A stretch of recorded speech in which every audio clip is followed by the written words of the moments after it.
Good afternoon, this is Jeff with Sewer Tech Northwest. Today we're at 1151 East 1st Avenue here in Estacada. We are located to the left of the front door. I describe everything as if you're standing out in the street facing the front of the house. Got a 4-inch ABS clean out. It's kind of a trickier one to track down. There's just not a lot of good landmarks in the crawl space to go off of. It lines up almost perfectly with the right side edge of this window frame here. It's almost directly in front of it. And that's the furthest window to the left of the front door. And it's about getting close to 3 feet out from the house here. We're going to check the overall condition and serviceability of the sanitary sewer line. Water's running. We are zeroed out, and the line swaps over to 3034 PVC immediately upon access. That's a more unusual occurrence, and it's not a bad thing. 3034 PVC is as good as pipe gets. You just generally don't see that until you get out to the right-of-way. It's very strong pipe, and they generally speaking only use this stuff once you get into the right-of-way and under a road. And kudos to the homeowners for keeping the line clean. That is we just transitioned over to standard PVC. That tie-in right there is a secondary clean-out access that you'll see in the sidewalk. And now I'm feeling like a goof troop. I avoided using that one because 99.9% of the time they are a directional clean-out. They force you one way. This is one of the rare occurrences where that's actually a two-way clean-out. That is a beautiful thing to have. If nothing else, it's a clean-out you can't lose track of because there's a cover plate right in the sidewalk. It's not one that can get buried. This clean-out took me longer than I thought it was going to hunt down.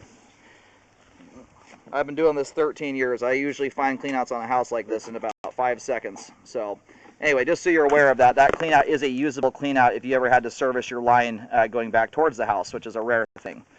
So we've hit the main here at 40 feet. We're going to let the line drain out here for just a moment before pulling back. Thus far, very, very nice looking sewer line.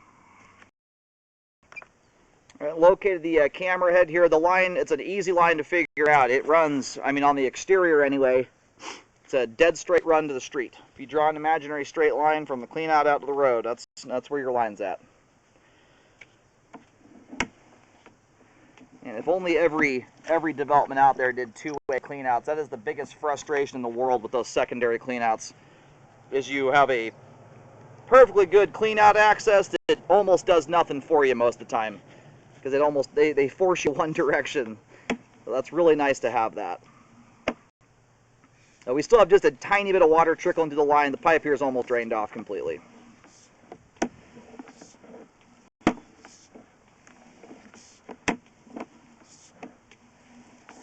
Anyway, if you want to keep your line looking this clean, the big thing is no fats, greases, and oils going down the kitchen sink drain. You've got a little bit of a deformation there in the flow line. All the plastic there looks like it's intact. It's a very subtle deformation. Unless I see splitting or cracking or something like that, I don't get too concerned about those. So that right there is a little piece of toilet paper that's just kind of stuck at the joint. There's a teeny little lip on that joint there. You might even have a little bit of a burr from when they did a saw cut. That's what caused that little piece of toilet paper to hang up.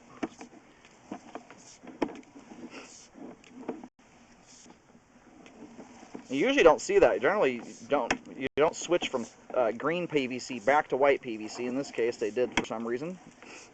Not necessarily a bad thing. It's just not typically what's done. And then a very subtle, that joint right there slipped just a tiny bit, but the joint is sealed up there.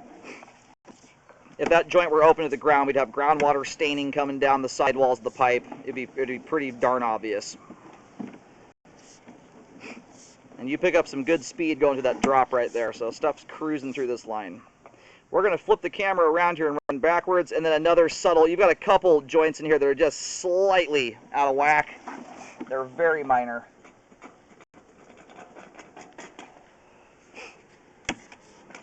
And then the line as we go back here is going to neck down to 3-inch pipe. I've seen that in the crawl space.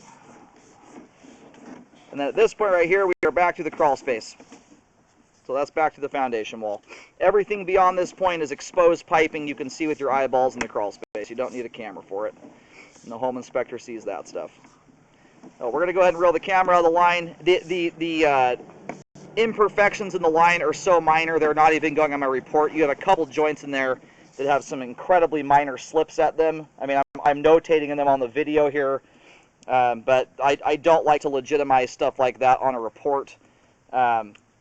You know, and say you've got a separation or an offset or something like that, because they are, from a very hyper-technical standpoint, that is the case, but that's not the kind of stuff we're looking for.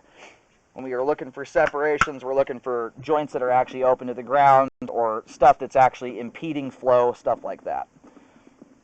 Super clean line end to end. Great flow end to end. Sewer line is functioning properly at this time.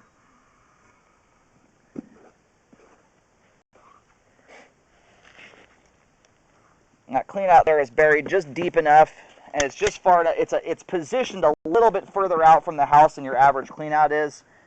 If you ever want to hunt, you know, wouldn't be a bad idea to put something on top of that, a rock or something, so you have a marker for it.